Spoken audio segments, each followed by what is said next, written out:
अच्छा जी, तो यहाँ हम डिस्कस करेंगे प्रॉपरली ग्लोमेरुलोनेफ्राइटिस को, ठीक है, कि ग्लोमेरुलोनेफ्राइटिस है क्या। अच्छा जी, तो हमने कहा था कि फॉर एग्जांपल ग्लोमेरुलोनेफ्राइटिस में क्या होता है कि हमारे पास फॉर एग्जांपल जो प्रोटीन्स होते हैं, राइट, लाइक एल्ब्यूमिन, ओके, या ग्लोबिन, राइट, ये प्रोटीन्स क्या होते हैं, ये दोनों प्रोटीन्स फॉर एग्जांपल यहाँ से लीक होते हैं, राइट। क्यों? क्योंकि ग्लोमेरुलर बेसमेंट मेम्ब्रेन डैमेज हुआ है, राइट। तो इस वजह से ये जो प्रोटीन है ये क्या होते हैं, इसे आ जाते हैं, राइट, ऐसे करके आ जाते हैं आपके फॉर एग्जांपल यूरिन में, right. 3.5 gram, more than 3.5 gram protein loss होता है एवरी डे, राइट। अच्छा जी, तो अब जैसे ही फॉर एग्जांपल प्रोटीन क्या होंगे आपके यूरिन के थ्रू फॉर एग्जांपल बाहर की तरफ आएंगे, राइट। प्रोटीन यूरिन के थ्रू बाहर की तरफ जब आएगा तो उसकी वजह से क्या होगी, बॉडी के अंदर क्या डेवलप होगी, प्रोटीन की डेफिशिएंसी होगी ना, जिसको क्या कहते हैं, हाइपो प्रोटीन ईमिया, राइट, हाइपोप्रोटीनीमिया कहते हैं उसको, राइट। और जब फॉर एग्जांपल यूरिन के अंदर प्रोटीन ज़्यादा आ जाए तो उस कंडीशन को क्या कहेंगे हम, hyper protein hyper proteinuria, right. Okay जी, आपको मैंने बताया था कि एल्ब्यूमिन का क्या फंक्शन है। एल्ब्यूमिन जो है ब्लड वेसल्स के अंदर ब्लड कंटेंट को लीक होने नहीं देता, राइट।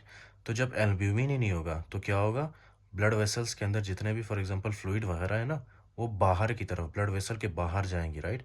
जिसकी वजह से क्या होगा, एडेमा डेवलप होगा। एल्ब्यूमिन की कमी की वजह से क्या होगा, एडेमा डेवलप होगा, एडेमा, राइट, एडेमा।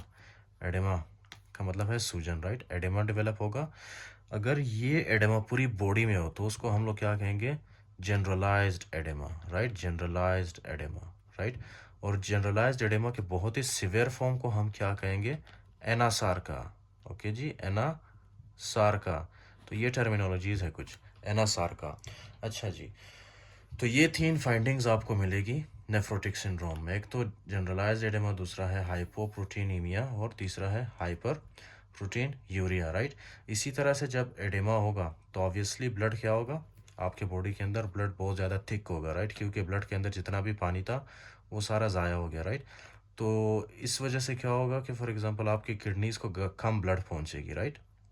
जब कम ब्लड पहुंचती है ना तो क्या इस एक्टिवेट होता है आपके बॉडी के अंदर, रास। ये मैं आपको बहुत ही डिटेल में पढ़ाऊंगा कि रास होता क्या है, right.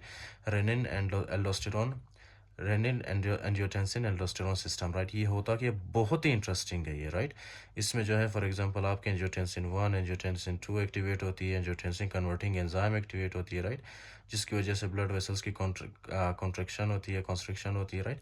I will explain it in detail. बस आपने इतना याद रखना है ना कि जैसे ही ब्लड ब्लड पहुंचना कम होती है ना किडनीज को जब ब्लड कम पहुंचती है तो उसकी वजह से रास एक्टिवेट होता है, और रास क्या करता है हमारे बॉडी के अंदर ब्लड प्रेशर को इंक्रीज करता है, राइट, जिसको हम लोग क्या कहते हैं, हाइपर टेंशन। ओके जी, hypertension. Now listen very carefully, आपको कितने फाइंडिंग्स मिले हैं नेफ्रोटिक सिंड्रोम में। नेफ्रोटिक सिंड्रोम में एक तो आपको एडेमा मिला है, दूसरा आपको हाइपोप्रोटीनीमिया मिला है, राइट। इसका मतलब है कि एल्ब्यूमिन और ग्लोबिन लीक हुआ है यूरिन के थ्रू। जब यूरिन के थ्रू लीक होता है प्रोटीन, इसको क्या कहते हैं, हाइपर प्रोटीनयूरिया, ओके जी, मोर देन 3.5 ग्राम पर डे। उसके अलावा जब किडनीज को ब्लड कम पहुंचती है उसकी वजह से क्या होता है, रास एक्टिवेट होता है, और रास क्या करता है, हाइपरटेंशन करता है, राइट, या ब्लड प्रेशर को इंक्रीज करता है। तो ये है आपका नेफ्रोटिक सिंड्रोम, राइट। यहाँ पे ख़त्म नहीं हुआ। जैसे ही फॉर एग्जांपल एल्ब्यूमिन और ग्लोबिन लीक होता है ना यूरिन के थ्रू, क्या होता है कि हमारे लीवर को पता चल जाता है, लीवर को पता चल जाता है कि बॉडी के अंदर प्रोटीन की कमी हो रही है, राइट। तो लीवर क्या करता है, लीवर वापस बनाता है आपके पास फॉर एग्जांपल क्या बनाता है, एल्ब्यूमिन और ग्लोबिन बनाता है, राइट। क्यों? क्योंकि इन दोनों की डेफिशिएंसी हुई थी ना।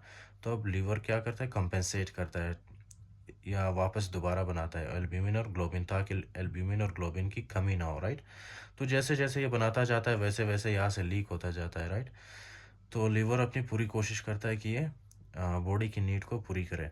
अच्छा, आपको पता है इसमें अब नेगेटिव पॉइंट क्या है, मसला क्या है। मसला ये है ना कि एक तो एल्ब्यूमिन और ग्लोबिन बना रहा है, राइट, लीवर। इसी के साथ ही जो है जब जैसे ही फॉर एग्जांपल एल्ब्यूमिन ग्लोबिन की फॉर्मेशन होती है, लीवर क्या करता है, लिपोप्रोटीन्स भी बनाता है कुछ, राइट, लिपोप्रोटीन्स, राइट, लिपोप्रोटीन्स भी बनाता है। तो क्या होता है हमारे बॉडी के अंदर लिपोप्रोटीन्स की कंसंट्रेशन ज़्यादा होती है, राइट। लिपोप्रोटीन्स की क्यों? क्योंकि लीवर जैसे जैसे एल्ब्यूमिन और ग्लोबिन बना रहा था, राइट, उसी तरह से जो है लीवर ने आपके बॉडी के अंदर क्या बनाया, लिपोप्रोटीन्स भी बनाया, राइट, इसके साथ ही। तो इसीलिए जो आपके बॉडी के अंदर है लिपोप्रोटीन्स की तादाद भी ज़्यादा होती है, राइट।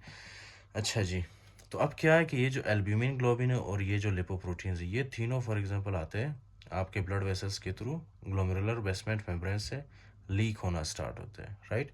अच्छा, अब यहाँ पे जो है प्लस पॉइंट क्या है कि ये जो फॉर एग्जांपल आपके पास लिपोप्रोटीन्स है, राइट, लिपोप्रोटीन्स ये होते हैं एब्जॉर्ब वापस प्रॉक्सिमल कॉन्वोलेटेड टिब्यूल के जो सेल्स हैं ना, यहाँ से ये क्या होते हैं, वापस एब्जॉर्ब होते हैं। ये देख रहे हो आप, वापस एब्जॉर्ब हो रहे हैं, राइट। मतलब ये जो है ज़्यादा यूरिन में वेस्ट नहीं हो रहा, राइट। और इसी तरह से जो आपके फॉर एग्जांपल बॉडी के अंदर जो प्रोटीन्स है ना, प्रोटीन्स एल्ब्यूमिन और ग्लोबिन, इनमें से कुछ एल्ब्यूमिन और ग्लोबिन तो ऑब्वियसली क्या होते हैं, ये आपके यूरिन के थ्रू निकल जाते हैं, और कुछ जो प्रोटीन्स है वो वापस एब्जॉर्ब होते हैं, राइट, वापस ऐसे एब्जॉर्ब होते हैं। ये देखो, ये यहाँ पे प्रोटीन एब्जॉर्ब हो रहा है, राइट, और उसके साथ ही फॉर एग्जांपल लिपोप्रोटीन्स भी एब्जॉर्ब हो रहे हैं, राइट। अच्छा जी, अब ये जो नॉर्मल लीवर है ना, ये कितने grams of for example albumin और ग्लोबिन बनाता है पर डे? ये 12 ग्राम्स ऑफ एल्ब्यूमिन और ग्लोबिन बनाता है per day, 12 grams, right, proteins बनाता है ये। अच्छा जी, अब this is very important point of the lecture, ठीक है ना, कि अच्छा जी, एक तो एल्ब्यूमिन और ग्लोबिन लीक हुआ, उसके साथ जो है कुछ लिपोप्रोटीन्स लीक हुआ, राइट। लेकिन आपको पता है आपके ब्लड के अंदर कुछ मॉलिक्यूल्स होते हैं, ऐसे ऐसे करके कुछ मॉलिक्यूल्स होते हैं, राइट, ऐसे, राइट। इन मॉलिक्यूल्स को हम क्या कहते हैं, ट्रांसफ्रीन मॉलिक्यूल्स। ट्रांसफ्रीन मॉलिक्यूल्स जो कि क्या करता है, नॉर्मली आयरन के साथ बाइंड करता है, right. So that is not important, आपने सिर्फ इतना याद रखना है कि ट्रांसफ्रीन के मॉलिक्यूल्स जो है ये बहुत ही छोटे मॉलिक्यूल्स है, राइट। तो जैसे ही यहाँ पे फॉर एग्जांपल कोई इंजरी होगी ना ग्लोमेरुलर बेसमेंट मेम्ब्रेन में, तो ये जो ट्रांसफ्रीन के मॉलिक्यूल्स है ये भी लीक होना स्टार्ट होगी, राइट, ये भी लीक होंगे, राइट।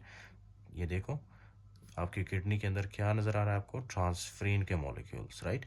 इसी तरह एक और प्रोटीन है यहाँ पे, एक और प्रोटीन है, राइट, इसको हम लोग कहते हैं एंटाइथ्रोम्बिन 3, एंटाइथ्रोम्बिन एंटाइथ्रोम्बिन 3, राइट। ये एक प्रोटीन है। ये प्रोटीन आपको पता है क्या करता है? ये प्रोटीन जो है फजूल में क्लॉट्स या थ्रोम्बस फॉर्मेशन को रोकता है, राइट। ये आपके बॉडी के अंदर थ्रोम्बस फॉर्मेशन बनने नहीं देता, थ्रोम्बस बनने नहीं देता, राइट। जब थ्रोम्बस नहीं बनेगा तो आपके ब्लड वेसल्स ब्लॉक नहीं होंगी, राइट। ना ही आपको फॉर एग्जांपल स्ट्रोक होगा, ना आपको हार्ट अटैक, मायोकार्डियल इन्फार्क्शन कुछ नहीं होगा, ना एंजाइना पेक्टोरिस होगा, राइट। तो ये एंटाइथ्रोम्बिन बहुत ज़्यादा इंपॉर्टेंट है, ओके।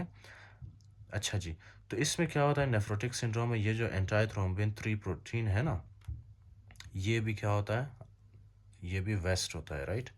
एंटाइथ्रोम्बिन 3, राइट, ये देखें, इसकी शक्ल मैंने बना ली, राइट। तो ये पहले यहाँ पे था आपके ब्लड वेसल में, लेकिन जब आपका ग्लोमेरुलर बेसमेंट मेम्ब्रेन डैमेज होता है तो ये आपके ब्लड वेसल से लीक होके कहाँ पे आता है, नेफ्रॉन के अंदर, राइट, और यहाँ से ये वेस्ट होता है। तो क्या हुआ, एंटाइथ्रोम्बिन 3 की डेफिशिएंसी हुई। इसी तरह एक और प्रोटीन है आपके ब्लड के अंदर, आपको पता है, कॉम्प्लीमेंट प्रोटीन्स, राइट। आपके ब्लड के अंदर कुछ कॉम्प्लीमेंट प्रोटीन्स होते हैं।